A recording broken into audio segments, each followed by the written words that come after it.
Honorable, vous en tant qu'acteur politique, quelles sont vos impressions par rapport à cette actualité au sein de l'Union sacrée? Vous êtes sans ignorer que depuis l'investiture du président de la République, Félix Antoine Tshisekedi, il y a déjà des regroupements qui se créent au sein de l'Union sacrée.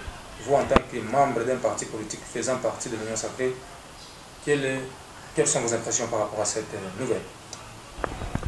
Ah oui, c'est le docteur pharmacien Guilain Mukendi, président fédéral du regroupement ADCA, Alliance pour les actions de développement du Congo, fédéral de Kipushi.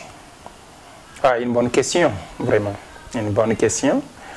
Oui, bon, c'est épatant et puis époustouflant de voir cette nouvelle tomber comme un coup de massue. Oui, nous voyons tout juste une semaine après l'investiture de notre chef de l'État, son Excellence Félix Antoine Tshisekedi, qui a eu déjà des tractations politiques pour qu'il y ait formé des giga-plateformes au sein de l'Union sacrée. Moi, j'ai appelé ça une rébellion politique dans notre regroupement. Parce qu'on ne peut pas être aussi égoïste jusqu'à ce point-là. Nous savons que tous nous sommes de l'Union sacrée et c'est nous qui avons déjà raflé la majorité parlementaire. Mais s'il arrive qu'au sein même de l'Union sacrée qui se forment encore des plateformes, à l'instar des PCR, je vois aussi d'autres. Bien sûr, il y en a déjà 3, mais c'est déjà de la gloutonnerie politique. Il se montre qu'il y a déjà des positionnements cachés au sein de l'Union sacrée parce que tous nous avons battu la campagne pour le chef de l'État et nous nous attendons à voir mieux. Parce qu'ils ont déjà la députation, on les a laissés. Bien sûr, on a crié à des irrégularités, mais on est au sein de l'Union sacrée, on a la majorité. C'est là, moi, je pense que ça devrait nous suffire. Et c'est au niveau de l'Assemblée nationale qui devait se définir la majorité parlementaire. Mais si ça arrive déjà dans des cacheries pour qu'il se forme des plateformes, moi, je pense que ça, c'est de l'égoïsme. C'est de l'égoïsme et ça cache des agendas cachés vraiment derrière ça. Ça montre vraiment qu'il y a d'autres partis politiques qui n'accompagnent pas véritablement le chef de l'État. Et de cela, moi, j'ai dénoncé dès les premiers jours que j'ai entendu cela. J'ai dit non, non, ça, c'est vraiment une rébellion au sein de notre union sacrée.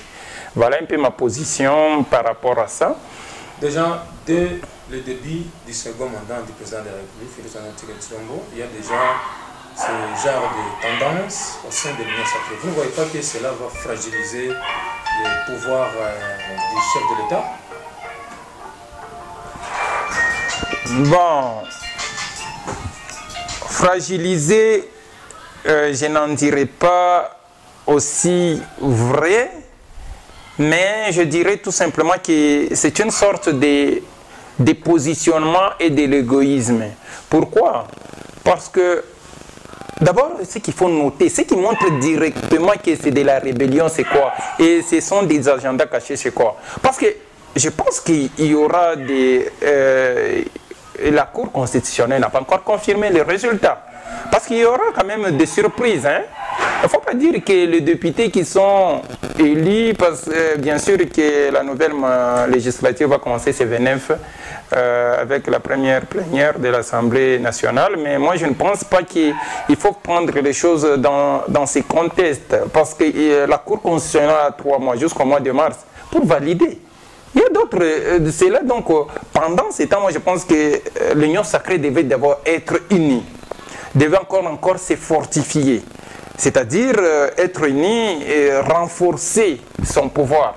Mais si aussi déjà au niveau de l'union sacrée que la Cour constitutionnelle n'a pas encore confirmé, n'a pas encore donné les résultats définitifs de l'élection législative et provinciale, moi je pense déjà qu'il y a un problème. C'est là le danger même. C'est là où nous voyons les dangers que les gens essaient de se positionner. Et ce sont des calculs politiciens qu'il faut vraiment prendre en compte. Fragiliser le pouvoir du chef de l'État, bon, nous devons être extrêmement prudents. C'est ce que moi je vais dire, parce que nous tous, bien sûr, ne sommes pas élus, Mais nous pouvons accepter au nom de l'union sacrée ce résultat. Espérons peut-être, parce que nous sommes prêts à travailler pour notre nation. Il y a beaucoup de postes, il y a beaucoup de choses. Moi, je suis technocrate et je suis diplomate. Ce n'est pas seulement la législature être député. Moi, je pense, par exemple, quand nous prenons Miguel Katembe, c'est mon modèle aussi politique. Je vois ce qu'il fait. Je vois donc, ça fait la fierté de la jeunesse. Voilà ce que la jeunesse peut apporter dans ces pays. Mais si aujourd'hui encore au niveau de l'union sacrée, parce que quand il commence comme ça, c'est pour se positionner, pour rafler les postes ministériels, pour rafler les postes de la primature, ou bien les postes de la fonction publique, ou bien pour rafler certains des postes dans des mandataires. Mais qu'est-ce qui va rester à ceux qui ne sont pas passés? Donc, c'est comme si ces gens-là ont travaillé enfin.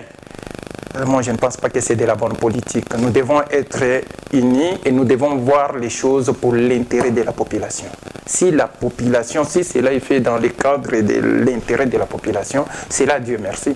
Mais il y a des agendas cachés. Ça montre de la gloutonnerie politique pour tout prendre, pour tout bien asseoir, pour désigner leur mandataire, pour prendre seulement le parti là-bas.